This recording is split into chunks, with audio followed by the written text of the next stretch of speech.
WCW Monday Nitro number 219, November 29th, 1999. We got 41 minutes max. Okay, I'm burning through. And for fuck's sake. That's like 1 minute of a segment, you realize. Yeah, I know, it's going to be tough. Memorial graphic for Hiro Matsuda. That was nice. Goldberg promo. He's ranting about the Outsiders. They come out to get him. Out comes Goldberg's new friend Sid with a mic, and he announces, quote, "There's a new babyface in town, and his name is Sid Vicious." I love Sid. He's the best. He's in the Hall of Awesome, right? Yes. I think. Okay. Did we put him in last week? I don't know if it was last week, but if he's not in, he's in now. Yeah. I can't take it anymore. So they do a big pull apart, and listen, there's worse things than taking 4 giant charismatic men and having them do a big brawl and pull apart. This was fine. I love Sid. He's just a highlight every week. Tony plugs the 3 main events in the show, promises there will be a winner in all 3 of them. Dude, when he announced we got 3 big matches tonight. 40 minutes, Brian. The only way to win is via... I'm a professional, Vinny. The only way to win is via pinfall or submission. No DQs, no countouts. I thought, how are you going to fucking swing this? That's bullshit. You're promising something that I know you're not going to deliver. And boy, did they not deliver. I would have preferred DQs and countouts to what they did in these matches. Roddy Piper arrives along with, well, I shouldn't say along with, at the same time as 2 women getting out of another limo. It's Bertha Faye, and as I later realized, much later, in fact, when I was done with the show, Leilani Kai. And he's impressed by their girth. Johnny the Bull and Vito promise to take out Disco and somebody else. Lash LaRue. Did they mention his name? I didn't figure out until they showed up like 3 hours later. I don't know if they ever mentioned Lash LaRue, because when Lash LaRue showed up, I was like, well, that makes sense, but what? Buff Bagwell and Booker T versus Creative Control. The match goes 3 minutes. Kurt Hennig takes the ref. There's a chair to the back. There's an illegal switch. There's a pin. Then the beating continues. Midnight's Dawn goes off. She makes the save. She can do a dropkick now. Yeah, so I guess, she can do a dropkick. Sure. Let's book her in a fucking match. I suppose so. That's a great idea. This wrestling shit's easy. Clearly the guy in charge of this show thinks that. Backstage, Vince Russo is ranting to an empty wall. We see a wall and hear a few seconds of Vince Russo's angry voice. Hoovy arrives. Russo says, quote, "They're forcing me to put some Japanese clown on my show tonight." Due to a prior commitment. He says if Hoovy can take care of Jushin Thunder Liger and that ridiculous IWGP Junior Heavyweight title, he will take care of Hoovy's visa problems. Okay, so just very quickly here. Hoovy has visa problems. Russo will take care of his visa problems if he wins the IWGP Junior Heavyweight title. Apparently, Right. yes. Shouldn't he just take care of his visa problems? Yes. Well, Isn't that his fucking job? Oh, Russo? Yes. Well, he doesn't care if he gets promoted. Promoted. Yeah. If he wins the belt. What's the word when you kick someone out of the country? Deported. Deported. My brain broke. All right, last month, Sid went into the Hall of Awesome. Okay. Thank God. Lex informs Liz he is suing her for breach of contract. She's unhappy. She says she'll do anything to straighten this mess out. Anything. Lex says he will think about this and get back to her. Piper says the powers that be are making him wait. He laughs, says he's making $2, $3, $4 million a year. He can wait. I love that he didn't know how much he was making per year. He made it just went up every time he said. Maybe it's $2 million. Actually, I think that's what happened. I bet he was really making $2 million, and then he goes $2 million. I'll sit around. Then he thought to himself, I'm supposed to be rich. $3 million. Then he thought, fuck, that's not enough. $4 million. I'll wait around, and they didn't retape it. Bertha and Leilani going over their gear, talking about what made them look sexy. Symphony is the new name for Ryan Shamrock. She has her own dressing room somewhere. She's getting gifts from the maestro. This time she has flowers. I had no idea where this was going. And she first gets flowers in a really nice letter. Yeah. And then later she gets like a bear in a really nice letter. Yes. And honest to God, I was thinking, this maestro is a very romantic man. Absolutely. Where is this going? I should have fucking known. There's no such thing as a nice guy in Russo's World Championship Wrestling. No. Everyone's a shithead. Yes, that is correct. Mike Tenay interviews Jarrett. Oh my God. Mike Tenay says, Jarrett, I don't remember what the hell. it seems that you have fallen out of favor with the powers that God, be. yeah, okay, yeah. So Jarrett grabs the guitar and he fucking hits Mike fucking Tenay over the head and kills him with a guitar. Yes. Okay, this is Mike Tenay. Yeah. This is not a wrestler. No. I don't know if I've ever seen Mike Tenay take a bump. Not many. He just gets whacked with his guitar. He goes down, and how ironic is this? It's not to the back. It's to the front. After Tenay, of all people, gets fucking knocked out. They immediately cut away from the one big bump he takes in his entire fucking career. They go to Tony and Bobby, the announcers, his broadcast partners. His peers, his colleagues. They fucking are just baffled. They have no idea how to respond to this. Tony's laughing. So is Bobby. They're making a big joke about this man assaulting their colleague. With a fucking weapon. I could not believe. I mean, I could. Well, to be fair, if somebody El Kabonged Brian with a guitar, I'd snicker. It would be us. Yeah. We'd be the most. This is different. These people are not supposed to hate each other. Yeah. They're all supposed to be good buddies, professionals. I don't hate you. I don't hate you either, but Still be funny. Brian Knobs cuts a promo. He is upset about losing to a woman. I had no idea what he was talking about. It turns out he's talking about Norman Smiley. Challenges Norman tonight. Norman doesn't want to fight. He sees Fit Finley and screams. So Fit goes out to fight Knobs. Hits him right in the balls. beats the shit out of hits him him. in the head repeatedly. All sorts of weapons. And he cuts Knobs' mullet off. So first, as he's beating him, I had totally forgotten that happened until right now. Shivani says, quote, I believe he's getting revenge for the harrowing accident that nearly took his career. He gets his revenge for this harrowing accident. Mm-hmm. Knobs is on his belly, and Fit Finley grabs scissors and he cuts off the world-famous Brian Knobs mullet. And then they cut away. Mm-hmm. They don't even allow Brian Knobs to get up with no hair and sell it. No. I was dying to see Brian Knobs without a mullet. Absolutely. They didn't even give it to us. No. I don't know if we ever see it. I don't either. I mean, I saw the Nasty Boys at WrestleMania weekend this year. Oh, yeah. They had their mullets. Yeah. I still have never They seen them look without the mullet. exactly the same. I fully expect Brian Knobs to have this grown back by next week. It's very possible. That's the one thing he's good at, is growing a mullet. Johnny the Bull and Vito are very happy about something. Somehow they're going to make a bunch of money. They're going to have, this is what they said, we'll have our own cheese companies and olive oil. Yes. They're going to make money when they get rid of Disco. When they kill Disco. Yes. When they murder Disco Inferno. When he's 6 feet under. They say hi to Mean Gene. They're very excited to meet him. They want to party with him. He first says no, but then when they mention the words Gentleman's Club, his ears perk up and he agrees. You only live once. And off he goes. You know what? Vito and Johnny the Bull are fucking great. I have no complaints about them. They have not been in the ring They're yet. very entertaining. But like as characters on this show, yes, they're a 10 out of 10. As a fair man, they're fucking great. That's fair. That's totally fair. Russo chews out creative control. Hennig runs his mouth, so Russo chews him out too and books him against Midnight for tonight. Hennig is not happy. No. I wonder why. You went from retirement, where you're going to make 100-something thousand, like probably more than that. I bet. I mean, he's making $400,000 a year or something. Yeah, to do nothing. Yeah. Now he has to wrestle Midnight. Yeah. I'd be pissed off too. Mm-hmm. The women, Bertha Faye and Leilani Kai, are still getting dressed.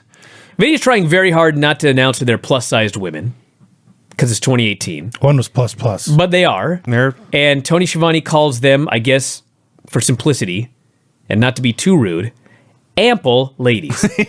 He's also trying to be polite about the whole thing. Roddy Piper, who 15 minutes ago said he could wait all night, is now tired of waiting. This man's prone to mood swings. You ever notice that? Jushin Liger versus Juventud Guerrera for the IWGP Junior Heavyweight title in a match that got no entrances. They go to the ring, the bell rings, and they start wrestling. Do I need to alert the world how fucking angry New Japan was when Juvi won the IWGP Junior Heavyweight title with a fucking tequila bottle shot? I would like to think very angry. Were they as angry as I was? Furious. Now I remembered. This match was going along so well. I'd have to see where this ranked in terms of like this and Kato in TNA. Sort of neck and neck. Way to piss off Japanese people? Yes. So, also, like 2 seconds in, the camera cuts away from the ring to show Buzzkill. That's right. Coming out. What a fitting name. He actually was He here. comes out to do commentary, and is he ever a buzzkill? Just ruins the match on commentary. Then he gets up and hits ringside for a distraction. Juvi hits a tequila bottle shot to Liger, pins him, and wins the title. And it's to the back. Can you fucking imagine? They didn't even give Juvi the belt. Is there any... No, the belt was never shown on TV. That's true. It wasn't. There was no entrance. There was no announcement even. There was no raising the hand. They could not outside of like setting the entire ring on fire with everyone inside. There was nothing they could have done to make this any worse. Oh, and Hoovy, like, fucking ruined his elbow. Great. Doing that high cross to the outside. Did New Japan have any, aside from just we're never working with these dipshits ever again, was there anything they could have done about this? Could they have at least ignored the title change? I mean, I'm sure they could have done whatever they wanted, but... Chavo, since... Oh, God. Oh, fuck. Oh, God. So Mike Tenay's dead. Yeah. Killed with a guitar. They had to make Chavo Guerrero Jr. do interviews. Chavo Guerrero Jr. was on this episode of Nitro. He got more camera time on this show than the entire run of Lucha Underground every season. He's just on every fucking segment. Because there's 95 segments in the show, 60 of them have to be interviews. So first he interviews Oklahoma and Dr. Death. Oklahoma does all the talking about Doc's match with Jerry Only. Yes. Now, a lot of you are wondering, who the fuck is Jerry Only?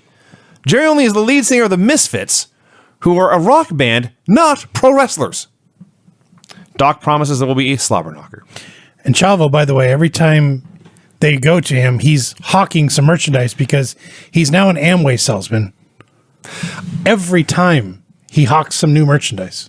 You ever have those, when we do these, and you watch the shows, and you know how stupid they are, but we go back and talk about them, and the stupidity really hits you, and you start to get really angry? Yes. Yeah. I'm having one of those days.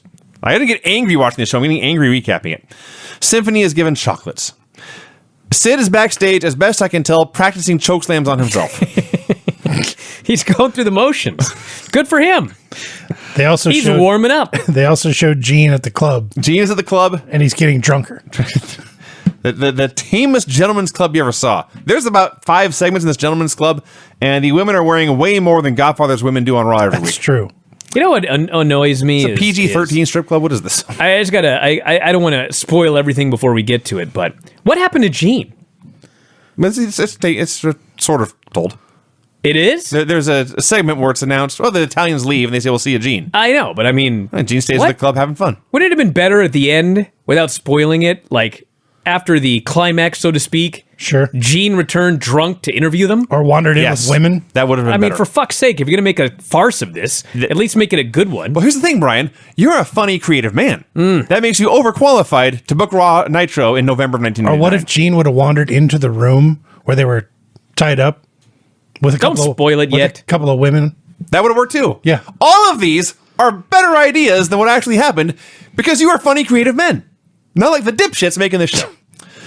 That fucker Chavo Guerrero was back, interviewing the outsiders. So earlier they had announced, I think it's Hall versus Sid tonight, and whoever he's against, they said Scott Hall will defend both belts, the U.S. Championship and the TV title.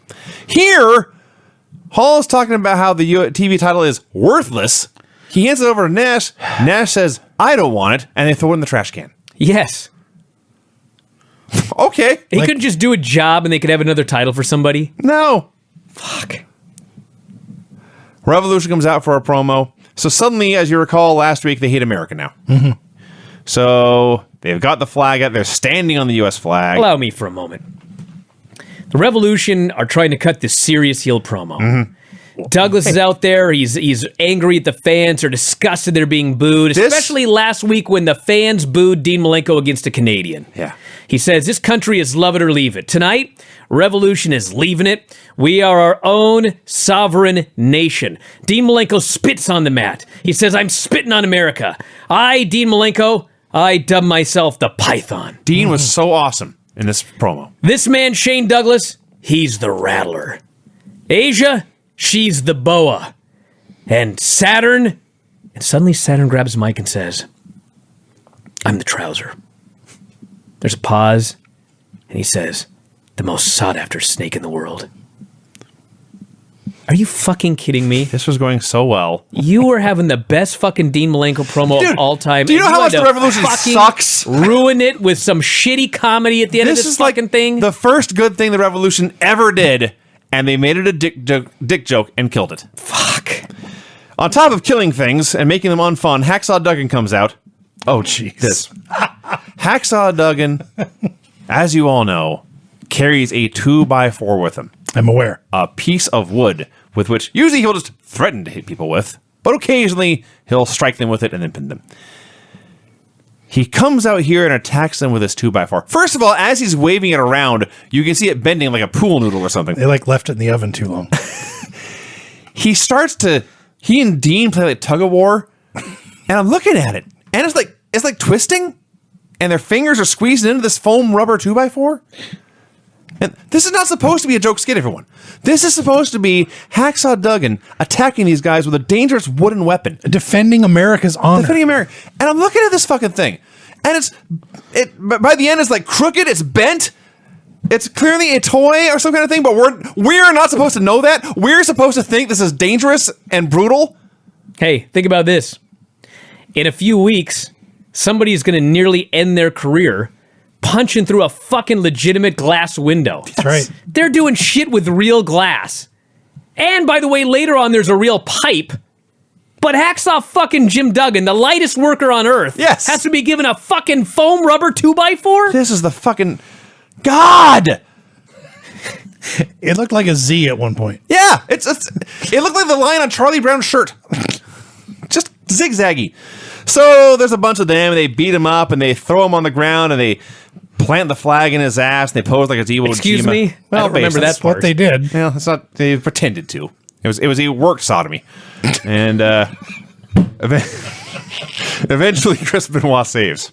When he just texted, "Wow, hope you guys don't jump out a window." I wish. Apparently, you can be heard down the street. All right, I'll try to tone it down. The Outsiders are shown walking backstage. Russo sends creative control to go get Roddy Piper. Chavo, in his 93rd segment, interviews Jerry Flynn about the block. Flynn says there's very few rules in the block, but he does clarify. Blatantly clear. It's bare fists and feet. Yeah. It's bare fists and feet. He challenges any man to meet him. Kurt Hennig meets Roddy Piper. Now Piper is making them wait for him.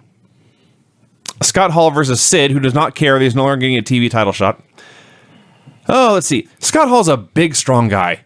He hit Psycho Sid with a fall-away slam. That was amazing.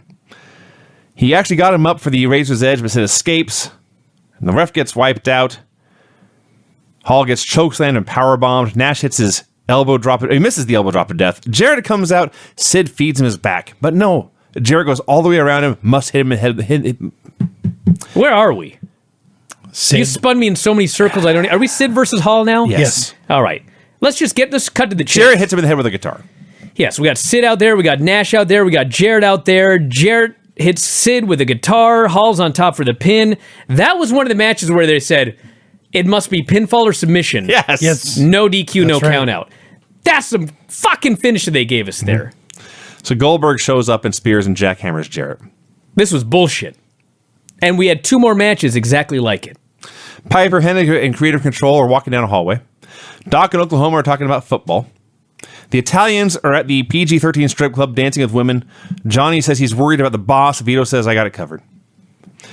Piper meets with Russo.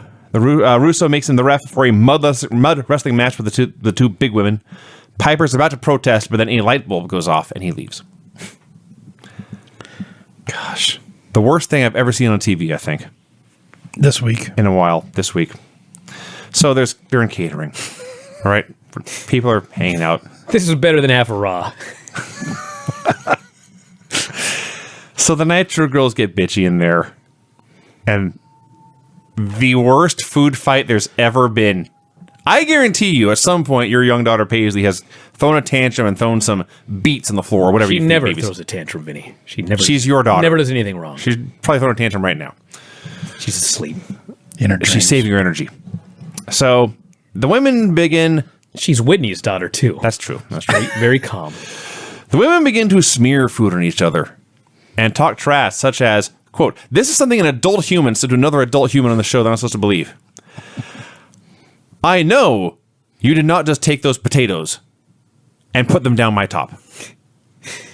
They're laughing in the middle of this. In the middle of this fight, it's so awful, they can't stop laughing. It's the worst thing ever. It goes on and on and on. And then, like, a new segment opens up within this segment because they can't just have one thing. There's not enough going on. Geeks break them up, and Patty Stonecutter walks by and starts choking on something. Hoovy runs in, sees that she's dying. He begins to Yes, give her the Heimlich maneuver, both standing and when they're on their knees. Spooning, yes. He is humping her repeatedly. I'm sure Russo howling with laughter. He's trying to save her life. He's screaming for doctors. Yeah. He's humping her madly. There were 24 people in this room 5 seconds ago. They cut back to Tony Schiavone. He has given up. He's given up. Now then. Okay, I got to talk about this. I'll make it quick. Dr. Death, Jerry Only in a cage match. Oh, my gosh. Okay. So I was ready to bury this, but let's be... I still am. Okay, let's be fair here. Get in line. Jerry Only had gear. Yeah. He had a semblance of a physique. Yeah, but he's a very big muscular man. He was pretty athletic. Sure. He took great bumps. Uh-huh. And while the whole thing was horrible, like I've seen a million guys worse than Jerry Only. He was fine in this match. That's the only good thing I can say about this. I disagree. The Misfits beat up Oklahoma outside. They pour fucking barbecue sauce on him. Dr. Death is distracted. Okay? So the story is, it's a cage match. Nobody can get in or out. There's a door on the cage. Dr. Death is supposed to go over and shake the cage door because he wants to get out and help Oklahoma. He goes to shake the cage door and it flies open. Yep. And he responds by smiling and putting his head down. And then he gets back in the ring and he keeps beating up Jerry Only. And then he throws Jerry Only into the cage door. The cage door opens, Jerry Only falls outside and beats Dr. Death Steve Williams in a cage match by falling out the fucking cage door.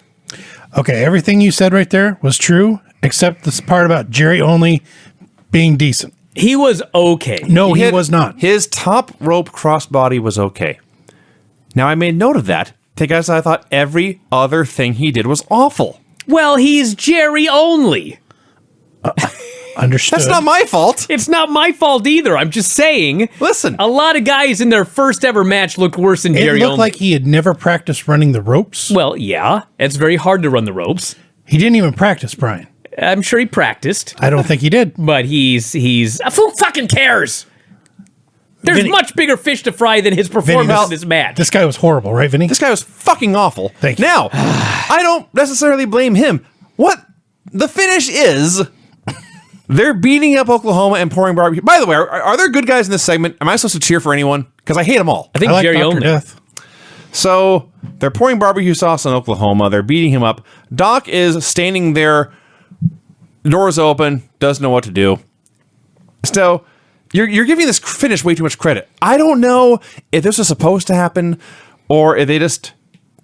I don't Called know. an audible. I don't know what could have gone right or wrong here. But what happens is Doc whips Jerry Only towards the corner in a blatant and obvious attempt to throw him out of the ring and lose. Well, I think what was supposed to happen, Vinny, this is just my speculation. I think the door was supposed to be shut and like secured with something that was strong enough to not let the door swing open, but weak enough where when Jerry Only hit the door would open and he would fall outside. So there was no Velcro available. I think that someone forgot to do it, and so Clothespin. when Dr. Death is Magnets. supposed to shake the door was not supposed to open, but when it swung open, he was like, fuck. And he just goes back in the ring and the door stayed open. So he gave up. He couldn't even say, Who gives a shit? Keep Why the would he balls- care? That's true. well, that's The worst fair. fucking promotion on earth. That's totally He's fair. there with fucking Oklahoma and there's barbecue sauce totally- everywhere. What the fuck does he care? That's totally He's making fair. his money. This was so fucking awful. It was terrible. This, as a match, was worse than anything on that other match we watched. Absolutely. I'm now pretty sure, as we go over this was the worst TV show I've ever seen. Just mostly because of these last two segments. Hoovy informs Russo that he saved a woman's life using mouth-to-mouth resuscitation. Russo is disgusted he would lay his lips on that broad. No. He called her a wildebeest. Whatever. Wildebeest. What a dick. Well, they go back to the announcers. Their only concern, not that someone's life was saved. And they go, imagine the lawsuit if you're WCW and someone chokes in your catering and dies, and he just saved them from. The announcers are just appalled because they were going to put that wildebeest in the mud match. What's going to happen now? Backstage, Lex Luger gets an idea. That was a segment. That son of a bitch Chavo Guerrero interviews Bret Hart about Meng. I just love this. We're in the middle of an absolute bullshit show, and Bret Hart has to do a super serious interview about defending the world championship against Meng. Yes. Then they go to the match. I loved it. Okay? Yes. You know why I love this match? Because Meng does everything wrong, but because he's Meng, it's all right. Okay? The heat for this match is just Meng like a backyarder. It's just, I'm going to hit a bunch of completely random moves. I'm going to pile drive you and make a cover. You're going to kick out. That's true. Then I'm going to give you a shoulder breaker. That's true. And make a cover and you're going to kick out. Has Meng in his life ever done the running somersault senton before? No. He goes for it and misses. Bret makes a big comeback, and then Scott Hall hits the ring. Meng puts on the death grip. Nash hits the ring. Hits Meng with a stick. By the way, if you listen to the Filthy show, Filthy Tom rants on Wednesday's show about how much he hates getting hit with a kendo stick because of how much it fucking hurts. Meng's a monster, so they had to beat this motherfucker like 15, 20 times with this goddamn stick before he sold it. And then he finally goes down. They go after Bret. Benoit runs down, beats the hell out of them with a stick. The ref took a bump somewhere. Bret puts on the sharpshooter. Ref wakes up. Meng's dead. Bret wins. And when they announced that Bret Hart has successfully defended the world title against Meng in a match with nothing but bullshit, the fans go crazy. It's a different time. Fuck. It was a different time. You know what it proves? It proves they still could have turned this company around. These people still cared. I hope you got Bless that. you. Excuse me. So, the other thing I want to say about this match, Bobby has a line here talking about Meng and Polynesian wrestlers, and he says these people were spend their entire lives fighting from tree to tree. And Tony asks him, do you ever go back and listen to yourself? And Heenan immediately, never. I never watched this stuff. And I'm sure he meant it. Symphony gets a teddy bear. Lex meets with Vince Russo. He meets with Creative Control and pitches an idea and says it's about ratings. Jesus Christ, Chavo Guerrero's back.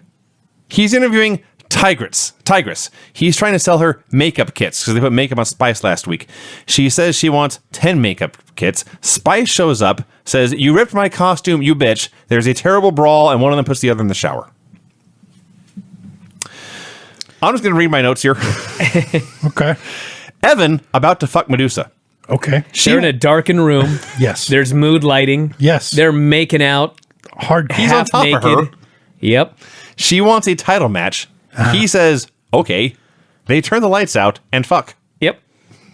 Best I can It was tell. implied, but It's not still. graphic, but it's only one conclusion that could possibly be drawn. Lex meets with Russo. His idea that he's so proud of that took 14 segments to explain is he wants to substitute Liz for the behemoth in the mud match. Yep. This makes Russo happy. He's overjoyed. At this point, I actually wrote, fuck you, Chavo. Chavo Guerrero on TV again. He's trying to interview Sting. This is all very important. I'll make it quick. Liz shows up. She complains about having to do a mud match. Sting just says, I wish you the best of luck. Walks away. Please remember that, everyone. Chris Benoit versus Jeff Jarrett versus Sting. The winner of this match will be the top contender after Starrcade. Who is getting the title shot at Starrcade? At this point, I had no idea. I didn't remember until after the show was over. This is a number one contenders match. It's Benoit, Jarrett, and Sting for the number one contendership to the world title. It goes like 2 minutes. Yeah. A million fucking things happen. Liz is there. Luger's there. Luger hits Sting. Jarrett hits Benoit. Dustin Rhodes is out. Dustin hits Jarrett. Benoit pins Jarrett. Benoit's the number one contender. Fuck you. Yeah. Why the fuck would I ever care about this shit? A number one contenders match, you had to do all this shit? Fuck. Do this shit in your other stupid matches. Have you Or both, don't, but yeah. have you both noticed that Benoit gets the most production on his entrance out of all the guys? Yeah, they're trying desperately to keep him. Right. It's patently obvious. Back at the Gentleman's Club, some strippers are hitting on Johnny. He and Vito decide we will leave with these twins. This is the goodbye to Gene. Gene's having a grand old time dancing with the women. Yep. They say goodbye to him. He says goodbye to them. No one's naked at the strip club. And that's that. Nash is walking backstage. Symphony meets with the Maestro, only it turns out it's David Flair in disguise. Why is David Flair stalking Symphony? Well, it was that thing last week where he went crazy about the piano. See. And so he went nuts with the piano. Sure. And he... Actually, Vinny, hold on a second. I don't want to waste time, but it could have been Maestro that sent her all that shit. Okay. And then between the time that the last gift came and she went to meet with him, David Flair, in storyline here, he fucking killed the Maestro. Mm-hmm. He threw his body into the fucking piano. Yeah. Okay. And now he's banging his head on the piano trying to get it to work. Symphony shows up. He goes crazy. She flees. Okay, so in the 20 minutes between the last gift and then the accosting, he went out, bought himself a powdered wig, a cape. No, he just took what the Maestro had been wearing. He killed him and put his clothes on. Okay, but the Maestro doesn't wear a Oh, who cares? Kevin Nash versus Goldberg. He's right. So Clearly we cared, Vinny. We asked the question. So Goldberg and Sid have locker rooms right next to each other, like a duplex. Hall. Great idea. That's a great idea. Sure. His great idea is to lock Sid's door, and then he's going to jump Goldberg. So he throws open the door. Goldberg's not there. Goldberg has outsmarted Hall, jumps in from behind. They're beating him up. The outsiders, Nash shows up. They're both beating up Goldberg. Hey, I got to say, Vinny, I mean, I don't know if it's Russo or if it's Goldberg, but like whoever's booking Goldberg is not a fucking moron. No. You can watch Raw and see any babyface that's not a fucking moron. Yes. Every single one of them is a moron. Goldberg is never outsmarted. No. Goldberg never looks like an idiot. No. Goldberg is Superman on every fucking show. That is true. So good for whoever's responsible for that. The only morons are the ones that Vince Russo thinks we are because the door locks from the outside. It's like the Big Lebowski. So the outsiders are double teaming Goldberg. They cut back to Sid's door. Sid boots the fucking door down. So much for the lock. He immediately knows exactly where to go. Goes running down the hallway to join the brawl. This eventually goes to the ring and a match starts. I've already forgotten who's technically in this. Hall hits it. It's Nash versus Goldberg. There's a bunch of chair shots involved. Brett's there. He attacks Nash, and Goldberg gets a spear and a jackhammer and gets a win. Show's a mess. No DQ, don't count out again. Nash promo backstage wants a tag match in the cage with Goldberg and Sid at the end of the show. You skipped Roddy Piper talking about mud. That's right, he was talking about mud. Then we have Rana Singh and Elizabeth. Piper is the guest referee. Liz refuses. She walks out. Rhonda Singh jumps in the mud, yanks Piper into the mud. They brawl. Roddy Piper and Rhonda Singh in the fucking mud. Creative Control gets in there. Piper pins somebody and counts his own pin. Yes. This fucking sucked. There was a huge ovation. Now, I'm not saying this didn't suck, but I did write it was the best thing on the show. You're also glossing over in the back when Liz refuses to go out there and Lex tells her, this is a breach of contract. BRECH. I love him. He is awesome. Johnny and Vito are in the blonde's apartment making them a romantic Italian dinner. Vito at one point starts to ask the women who's going to be first and then says, it doesn't matter, we're going to switch anyway. So he goes in the kitchen where it's revealed these guys are actually walking around in their underwear. Yes. They're arguing about garlic. Yes. And then finally they say, we're going to get lucky! And they're so happy they hug. They're going to get some. They're going to get They're going to get some. Arn is backstage and Tony gets cut off. That's what I wrote. I have no idea what it means. Russo's with Arn, Creative Control, and Hennig. Arn can't believe his ribs got broken, and then Russo fired him. He cuts a promo on him. I hate this show. Chavo is back. He's interviewing Sky. She says, Spice and her hussy friends are trying to pull a power play. Che attacks. Why are Che and Sky have fighting? no Tell me, idea. Brian. Craig. Because the Nitro girls... What happened? I'll tell you.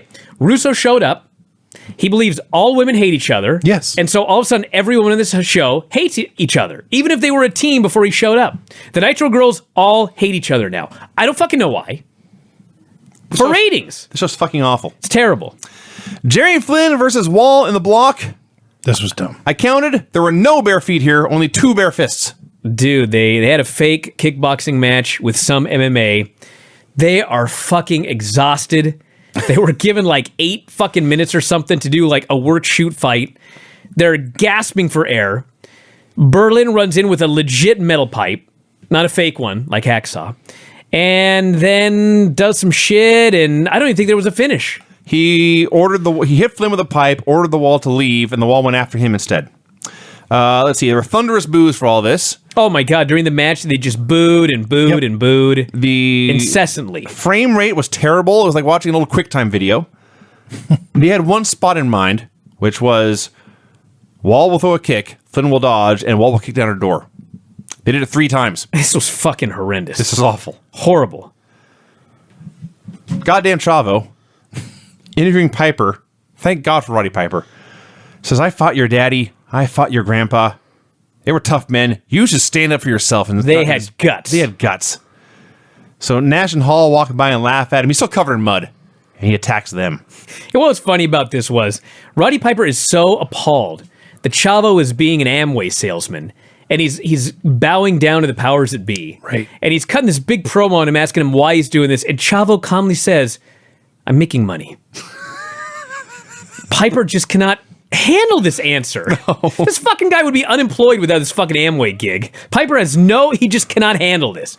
And then Hall and Nash show up and Roddy, like a madman, just attacks him. Yes. They didn't even do anything. They walked into the frame and he attacked They him. laughed. He was covered in mud. Dude. Hennig and Vincent walking. Russo is mad at Lex for letting him down. Lex guarantees that before the night is through, Liz will be covered in mud. So they agree it's going to be Lex Luger versus Miss Elizabeth in a mud match. By the way, you glossed over I'm sure I did. Hennig. We got a time and limit here. Vincent are walking. Vincent is back. Yeah. Curly Bill is back. The one back. guy from the West Texas Redneck still there. Okay, Midnight versus Kurt Hennig. All right, I don't give a shit what you thought about Jerry Only. He was better than Midnight. That's fair. She couldn't do a goddamn thing. They did the famous double tackle spot where they both fall down. Yeah. Hennig finally just can't take it. He takes her to the corner. He beats the shit out of her in the corner. She did one thing. She punched him right in the mouth really fucking hard. Yep. So then, I swear to God, I'm not making this up. He puts her in an abdominal stretch. Yep. And he starts slapping her in the tits. That's exactly what I wrote. Over and over again. Slaps her titties a lot, or my exact words. Yep. The lights go out. Stevie Ray returns. Thank God Stevie Ray's back. Think about that. Oh, fuck. Arn's in there next. Curly Joe's in there. It's a DQ. The show is fucking atrocious. Arn is in the ring. At this point, Tony Schiavone says, totally deadpan, what a very weird, bizarre turn of events that happened there. Did you mention, by the way, that when Midnight comes out, she's walking down the ramp, and seconds after she passes down the middle of the ramp, a huge jet of fire shoots up. Yeah. They could have killed her. Yep. But we have to have a fake 2x4. Yes! Lex is carrying Miss Elizabeth around backstage. The blondes from the strip club take the Italians into the bedroom. They tie them to a bed. Everyone's into different things. But when they pull out straps and restraints, and these guys say, yeah, okay. Like, they knew it was coming. And they jump right in. They didn't know this was coming. They knew the straps were coming. Sure. Yeah. They're So okay with that. they're bound and restrained and almost gagged, and then the women leave, and in walk Disco and Lash, and their big revenge is to pour hot sauce and noodles on them. Pasta and pasta sauce. Mm-hmm. Yeah. That was the payoff. Stupid. Your ideas with the Gene were better. So they go from that, right? This whole show. By the way, their payoff, my payoff would have been they're tied up, covered in pasta and pasta sauce. Gene stumbles in, drunk, but he remembers he's Gene Okerlund, and he tries to do a Gene Okerlund interview while they're tied to the bed. That would be better. Their idea is they're tied to the bed. Johnny the Bull says, hey, Vito. Vito says, don't talk to me. Johnny says, hey, Vito, do you think the boss will be mad? That's the fucking punchline. Yeah, that happens later, but yes. That's the punchline? Yeah, do you think the boss will be mad? Fuck. So they go from this bullshit with the spaghetti sauce and the pasta, and they cut to the crowd. In this crowd, Larry Walker, huge at the time baseball star, MVP, and they cut to him. He is so bewildered and confused. He can't believe what he's seeing. He's so ashamed to be there. I can't believe he didn't get up and walk out. Lex Luger versus Miss Elizabeth in a mud match. Liz slaps him. He throws her in. Sting shows up, pushes Lex in the mud, and then just for good measure, throws Lex's jacket and shoes in there as well. I got to say one thing about this, okay? Earlier, Liz begged Sting, please, Sting, he's trying to throw me in the mud. Help me. Sting says, good luck, okay? Luger ends up abducting fucking Liz, carries her ass out on the stage, throws her in the mud, gets a bucket of mud, he's throwing mud all over her. Then Sting shows up. He throws Luger into the mud. Luger, by the way, Can we put him in the Hall of Awesome? Awesome. Seriously. Okay. Absolutely. He was so fucking great, overselling, slipping, taking bumps in the mud. Like, this is the worst fucking thing of his career, but he's doing everything he can. He is the one guy in the show not half-assing this. That's true. That's exactly He is true. giving this his all. Okay, it's official. Luger's in the Hall of Awesome. Amen. After all of that, this is what got him in, by the way. So he's overselling in this stuff, and Sting gets his jack and shit and throws it in the mud. And then Sting walks over and helps Liz out of the mud. I'm like, you're the biggest asshole gentleman there's ever been. You didn't save her from going in the mud. No. You let her get thrown in the mud. You let her have a bucket of mud thrown all over. You let her be completely humiliated. Yeah. But then you helped her out. How about her? Because you were thinking about her. How about her slipping and falling really hard? Fuck. I wish we had more time to really induct Lex. Maybe on the next show. But I got to get it out here before this show's over. This man deserves. He is awesome. There's 48 segments to go. If we don't do it now, we'll forget about it. Brett and Benoit walk. Hall and and Nash Brett- walk. yeah. Sid and Goldberg walk. Johnny and Vito do their stupid thing. And hey, we're at the main event. So the main event is, until they came out, I thought it was going to be a 6-man. I was baffled. It's Brett and Benoit versus... I'll make it quick. Did or did not Nash challenge Sid and Goldberg to a tag match in a cage? It's a three-way. Where? Well, who? What? It's a when? three-way. I know it was, but Okay. when? Like, I don't know. They I don't challenged know. for a tag match. I don't know. And then right before the match, Brett and Benoit are walking, and I'm like, where the fuck are they going? What are they doing? They go out there, and it's suddenly, for no fucking reason, a fucking three-way cage match. Three-way tag team cage This, match. by the way, everybody, just so you know, WWE is an 18 by 18 foot ring. Yep. It's significantly smaller than a WWE ring. Yes. They've got a fucking cage. No one can go out. Nobody can go outside. They got 6 giant fucking men in this cage, and they give them like 12 minutes. And Friday yes. Fuck and you. 7 dudes in the ring, because Piper's The out one there. fucking match you give time to is this. These guys can't do a fucking thing in this ring. I've never seen so much standing around at a main event. It's like if the three of us had to do a match on this fucking table right here. Yeah. That's exactly what this is. They just stand there and they hit each other. There's no heat. They're just doing shit for like 10 minutes. It fucking sucks. And all of a sudden, Jarrett's in the cage. How does Jarrett get in the cage? I'll tell you, because you're getting ahead. I know we're out of time. But as this fucking standing around is going on, Tony says, there are scenes and there are memories tonight with the pasta and the sauce and the tequila and the mud that we're never going to forget. The only good thing in this entire match, Sid throws Hall into the cage and Hall pretends to gig. At this point, they cut to the aisle. I'm not making this up. Jeff Jarrett is walking down the aisle, pushing a bin full of guitars. It's true. Yeah. Blatant self-parody. So he comes down. How does he get in the cage, Brian? I'll tell you how. He grabs the door and he opens it. Oh. Have you ever opened a refrigerator? Yeah. It looks just like that. He starts passing guitars. Piper gets guitared. Goldberg gets guitared. Brett gets handcuffed to the cage. A fridge has that suction. A fridge is more difficult to open in this fucking door. That's true. That's true. So in the middle of all this bullshit, Chris Benoit says, I shall now go to the top of this cage, do a headbutt on Scott Hall, and pin him. So he does. This was the second worst cage match of all time, only behind Dr. Death and Jerry Only an hour ago. Well, the triple-decker cage of doom. There's that. And that So- War Games with Warrior. So their plan, I believe this cage was gimmicked, and the idea was Goldberg would Yes. throw Jarrett through it. Yep. It wasn't gimmicked enough. No. So the door was supposed to stay locked and flew open earlier. This cage wall is supposed to fly open, but it won't. Nothing works on this show. The only good thing about it was because the cage didn't break, he just threw Jarrett into the cage over and over again. You're gonna go through this fucking finally- cage. You're going through this fucking... And finally, he's like pushing on him, like he's trying to push like a fruit through a grater, just trying to grind him out there. So, okay, anything else here? We, by the way, made this way more exciting than it was. This In was my so- notes during all of this, I wrote, is this fucking over yet, in all caps. Nash powerbombed Sid. Hall gave Goldberg the edge. And that was it. This was probably the worst Nitro I've ever seen. At the very least, tied for the worst Nitro I've ever seen. It fucking sucked. I hate this show. Somebody said, I hate to tell you, it doesn't get better when it goes to 2 hours. That's impossible. Has to. It's an hour shorter. impossible. 1/3 of the bullshit's gone. It's impossible that it can't get better. Even if it's worse than the worst 2 hours here, It's only still 2 better hours. because Yeah. it's only 2 hours. Unless they try to cram as many segments into 2 hours. They do It doesn't three. matter. You It's still understand, only Greg. 2 hours. I'll get an extra hour of my life back. Well, there's That that. won't be spent watching this shit. I bet if we went to a nice prison and told every prisoner there, we will chop a third of your sentence off if you go to a shitty prison instead, I bet the vast majority of them would say okay. So there you go, everyone. Brian, play my music and let's go home. Let's do this quick. Here we go.